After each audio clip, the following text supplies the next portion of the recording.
Hi everyone, welcome to Susan's Cooking School. Today I'm going to show you how to make my very latest pizza dough. I think you'll really love it.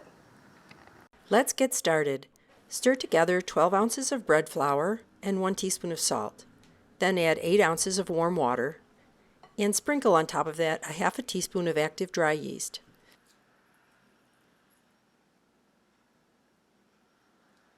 Poke the yeast below the surface of the water just a little bit so that it can hydrate, and then just let this sit for a couple of minutes. Now our yeast is hydrated, so we're going to combine all the ingredients and mix it well.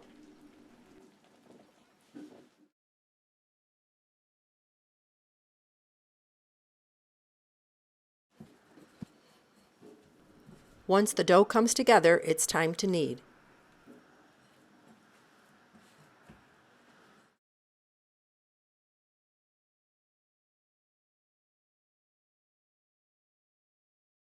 Now I'll sprinkle a little flour on the table and knead for at least 3 minutes. I didn't need too much flour because my dough wasn't very wet. If your dough is a little wetter than this, you might need a little more flour on your table. Try not to add too much flour. For a better quality dough, knead a little longer than 3 minutes. 3 minutes is really quite the minimum. This is the time to not be gentle, use your muscles, and really get after that dough. You want to activate the gluten, which will make this dough easier to stretch out when you're ready to make your pizza. I kneaded this dough for 3 minutes. If I kneaded it a little longer, it would be even more elastic. But here it is, and you can see what it looks like. It's pretty smooth. Now I'm just going to give it a final rounding and let it ferment for a while. The yeast will feed off of this dough and produce carbon dioxide, and the dough will rise. The gluten that we created will help the dough to hold in the gases produced by the yeast. Place the dough back in the bowl, cover it, and let it rise for about an hour. You can also use a stand mixer to make this dough. I mixed for 5 minutes on speed 1, but a little longer would have been better. I'm just always in a hurry. Okay, our dough has been resting and rising for about 65 minutes. When you press a finger inside, your indentation should remain. And it's about double in size. So I'm taking my dough out and putting on a lightly floured surface.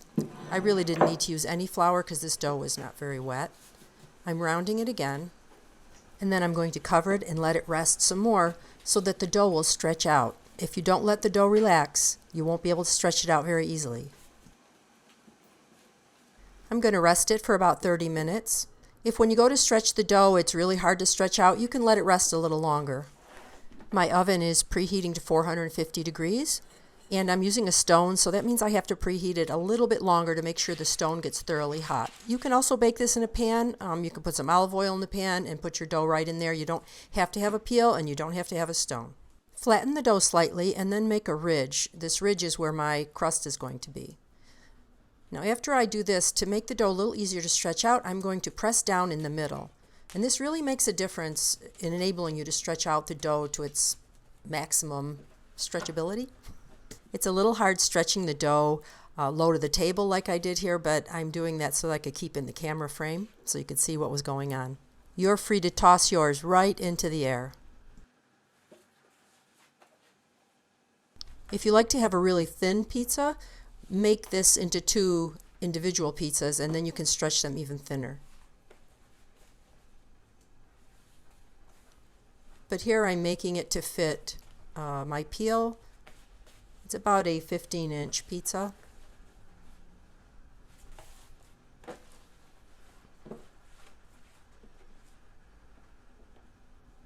Putting a little flour on the peel. It's really important that your dough doesn't stick to the peel or you have a really big mess in the oven. There you go. I'm just kind of stretching it to fit.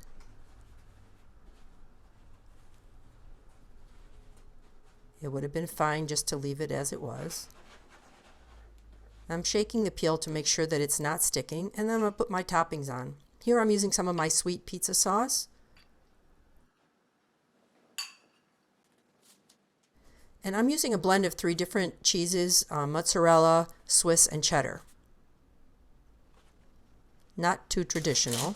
A little cracked pepper, and peeling it into the oven. And there it is cooking. And here it is done. Yum. At 450 degrees, this only took about 10 minutes to bake. The bottom of the pizza should be nice and crispy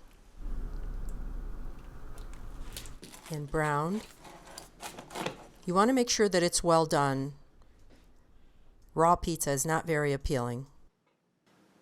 Time to feed the cameraman.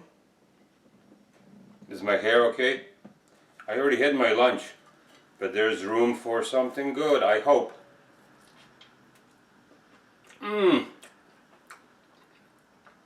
Chewy, fresh and crispy dough. 3 varieties of cheese, tomatoes.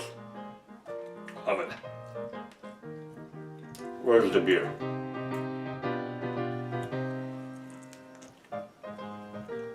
Thanks for watching, everyone.